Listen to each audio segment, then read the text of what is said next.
povo ainda está debaixo do governo de Deus. Ele não pode fazer o que quer, porque servo ele precisa receber ordem e executar a ordem. Glória a Deus. Servo tem que receber a ordem e executar a ordem. Ele tem que entender que é servo. E quem não serve não presta para servir, não presta para nada. Eu repito, quem não serve para nada. Temos que botar algo na nossa cabeça, que cargo eclesiástico não quer dizer nada. Certo dia eu limpava o chão da igreja. Uma diaconisa chega e diz: pastor, o senhor não pode fazer isso. Eu vou chamar um obreiro para limpar a igreja. Eu perguntei para ele: você está me achando com cara de quê? Ela disse: senhor é pastor. Eu falei: o dia que eu deixar de ser diácono, não sou mais pastor não. Deus não me consagrou a pastor para sentar numa cadeira, eu achar que é trono e sentar para ser servido. Quando eu fui consagrado a pastor, eu já servia. Eu não fui consagrado a pastor para deixar de ser servido, ou para deixar de servir e para me assentar para ser servido. Eu aprendi uma coisa que Paulo falou para Timóteo: ensina fazendo e não é falando. Eita! Porque quem dá muita ordem e nada faz é hipócrita. Um certo homem disse para um pastor: eu duvido do que tu prega, mas acredito no que tu faz. Porque o que tu fala me traz dúvida, mas as tuas práticas me traz certeza. Então eu não aprendo com aquilo que você prega, eu aprendo com aquilo que tu pratica. Então o evangelho não está no falar, o evangelho está no praticar. Glória a Deus. Jesus disse para os discípulos: se vocês amarem uns aos outros, eles aí fora saberão que vocês são os meus discípulos. Mas não é falar que ama, é praticar o amor. Porque de boca papagaio também fala e repete tudo aquilo que falamos. O povo está cansado de ouvir. Eles não querem que nós que pregamos a palavra somente falamos de boca. Eles precisam ver o que pregamos, não só ouvir o que pregamos. Porque eles ouvem o que pregamos, vai mais ver totalmente ao contrário do que aquilo que estamos falando. E por isso que maior do que o que tu prega são as suas ações, são as suas práticas. Então compreenda que a Bíblia diz que no grande dia se abrirá o livro da vida e também se abrirão os livros das obras. Então não é o que tu prega, está escrito o que você faz. Eita Jesus! Oh glória! Saul foi tão egoísta que ele pensou que quando a coroa subiu na cabeça, ele poderia fazer o que queria. Mas ele tem que entender que o povo serve a ele e ele precisa servir a Deus. Mas saiu debaixo da obediência.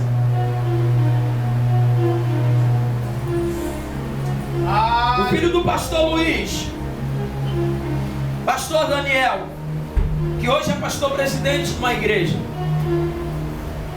quando ele foi consagrado a pastor, o pastor Luiz está aqui e não deixa mentir. Eu dei um abraço nele e eu disse para ele: rapaz, hoje tu é pastor, mas nunca se esqueça que tu ainda é um diácono. Não se assente lá para dar ordem, se assente lá para servir. Aleluia! Porque Deus te chamou para servir a igreja e não para a igreja servir a você. Que isso, pastor? Se Jesus veio e serviu, eu sendo servo, quem sou eu?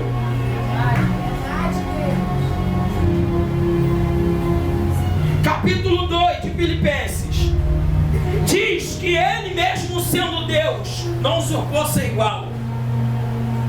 O que isso quer dizer, Tiago?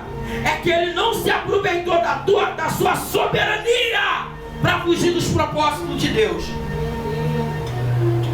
E mesmo sendo Deus, se humilhou em forma de servo. Ele se humilhou, sendo Deus, e eu sendo servo. Vou me assentar esperando você servir a mim.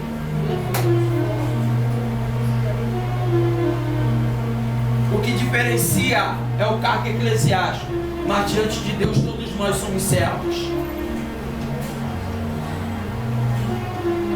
Deus me chamou para servir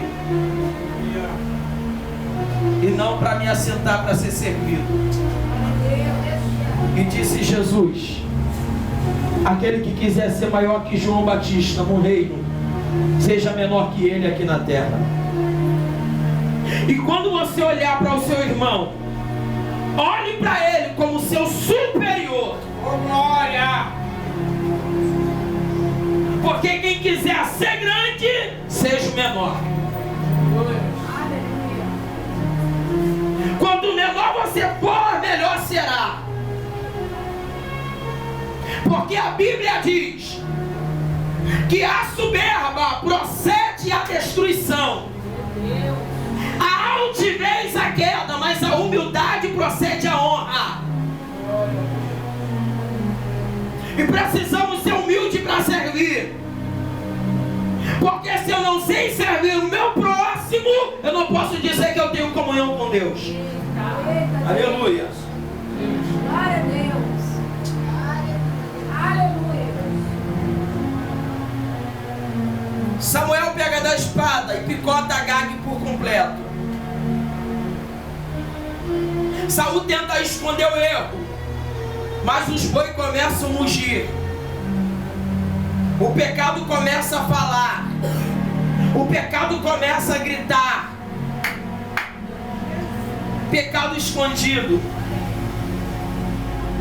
Você acha que todo pecado Deus revela? Claro que não. Se tu não confessar, Deus não vai revelar, porque tem coisa que Ele não vai falar agora. Ele vai deixar para o dia do tribunal. Pecado confessado é pecado perdoado, mas não significa que tu fugirá da consequência dor. É forte. Confesse antes que chega o dia do tribunal. Meu Deus. Ontem eu pregava uma mensagem e eu dizia: existem pessoas que não pecam porque está diante dos homens, mas quando não tem ninguém vendo, eu peco porque ninguém vê. Eu tenho medo de pecar diante dos homens, mas quando eu estou sozinho, eu estou pecando diante de Deus. Isso é coragem. Pecar escondido é pecar diante de Deus. E pecar dizendo: Deus me perdoe logo antes que eu peque, porque eu vou pecar, o Senhor já me perdoa, eu não sou convincente. Eu estou sendo zombador de Deus. E Deus não é meu amiguinho, Deus não é meu coleguinha. E precisamos entender uma coisa, que Deus ainda mata. Estamos brincando de pecar. Para nós que somos jovens também,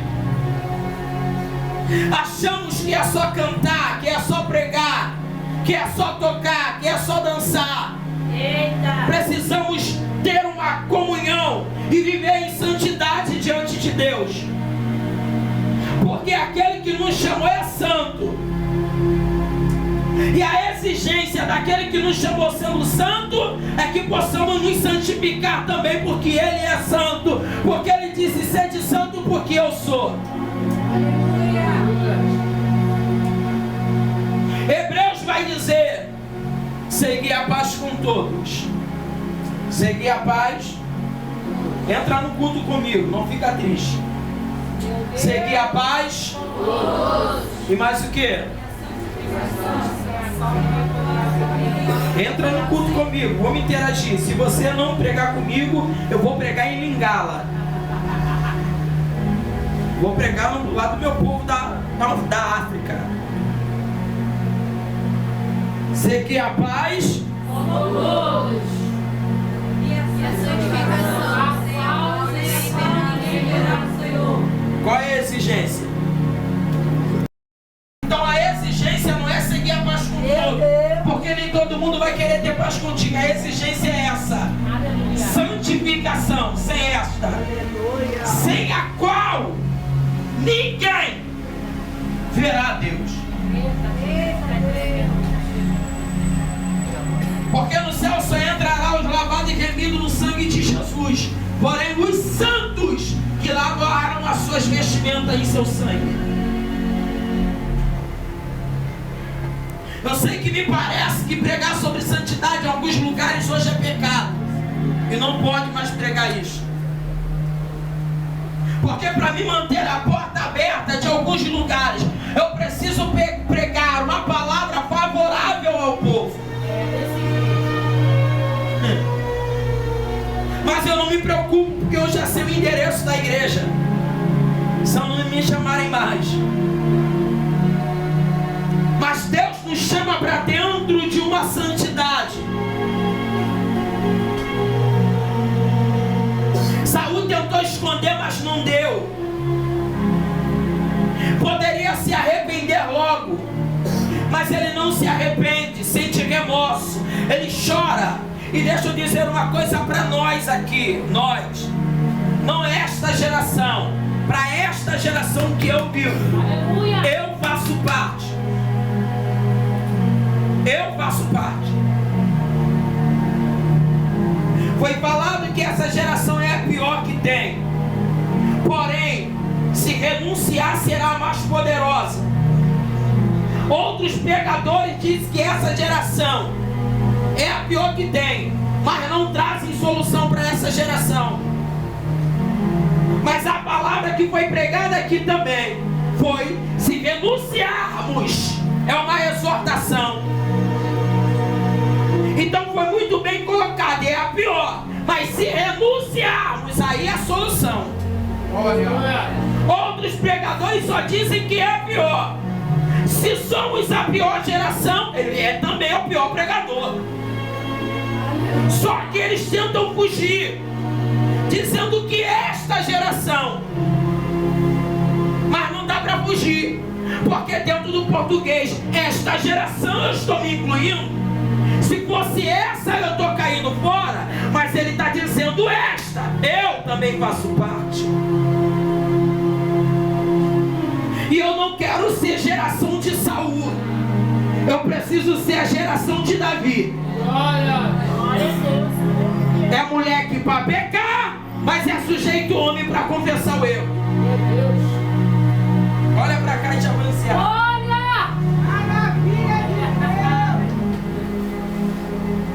Deus procura alguém e acha Davi no Salmo 89. Unge Davi com seu santo óleo. Davi retorna ao pasto, porque Davi respeita a unção de Saul. Ele não sobe ao trono, ele respeita. Davi serve. Saul manda chamar, ele vem com a harpa e toca.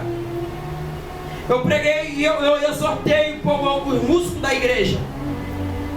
Eu te perguntei para eles: por que na hora da palavra vocês ficam lá fora?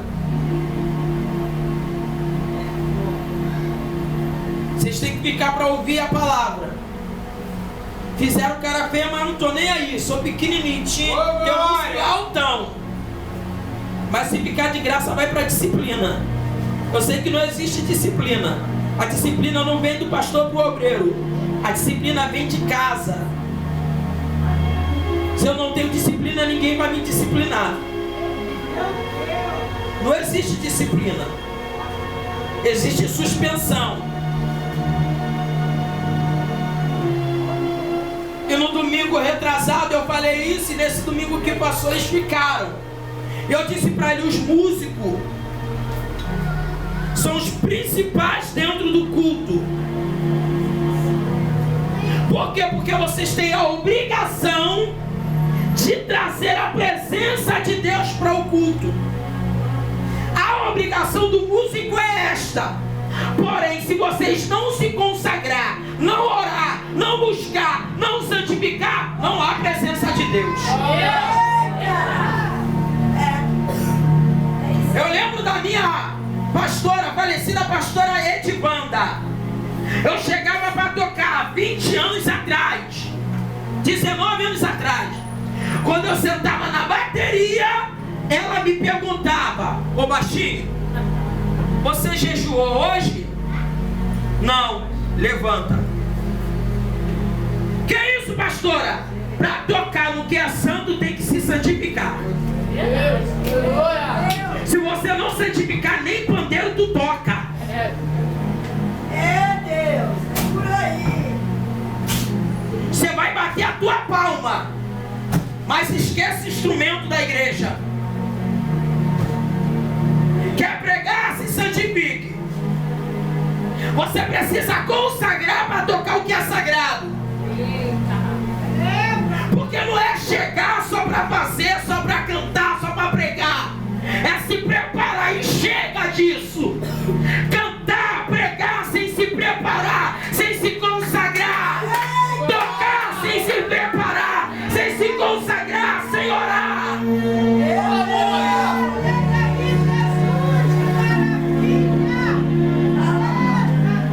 Porque seguir a Cristo é renunciar.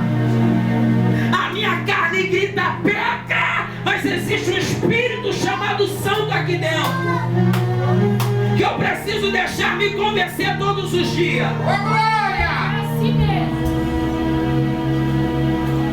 Eu encontrei um rapaz, ele conhece, ele estava junto comigo. Veio com uma tatuagem desse tamanho no braço.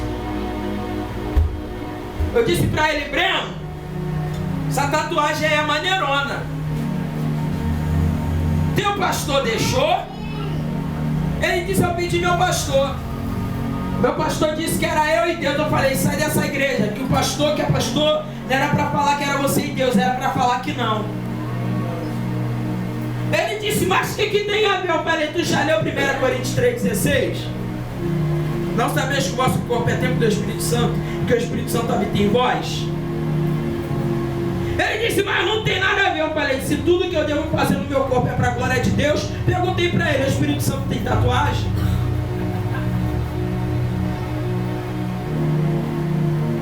Você fez essa tatuagem para a glória de quem? Marcou o teu corpo para quê? Para quem? Isso vai atrair demônios e mulheres. Está marcando o teu corpo para chamar a atenção da terra. E ele disse: mas eu me arrependi. Eu falei: aí tu está debochando de Deus, meu amigo. Não obstante, fez um reflexo no cabelo. E ele disse: na minha igreja pode. Eu falei: tua igreja não tem Bíblia. Tua igreja não tem doutrina, que é ensinamento da palavra. Não estou falando de costumes, roupa. Estou falando de ensinamento da palavra. Tudo que eu devo fazer é para a glória de Deus e não pela minha espontânea vontade. Porque quando eu faço o que eu quero, eu já não estou renunciando, eu estou fazendo a vontade da minha carne. E a mesma carne que hoje te dá prazer vai te levar para o inferno depois. É, Jesus! Meu Deus! É melhor obedecer do que eu sacrificar. Olha para cá para mim encerrar agora. 42 anos de reinado, Saul morre. Ou na verdade, há uma guerra. Me corrigindo. Gigante se levanta junto com os filisteus. Davi vai levar leite e pão para os amigos, para os seus irmãos, o queijo. Ele pergunta quem está vencendo a guerra. A resposta foi que? O gigante Golias. Quem está vencendo a guerra? Entra no culto continuamente comigo. Quem vence a guerra? O gigante Golias. Mas até agora ele não matou ninguém. Até agora ele não feriu ninguém.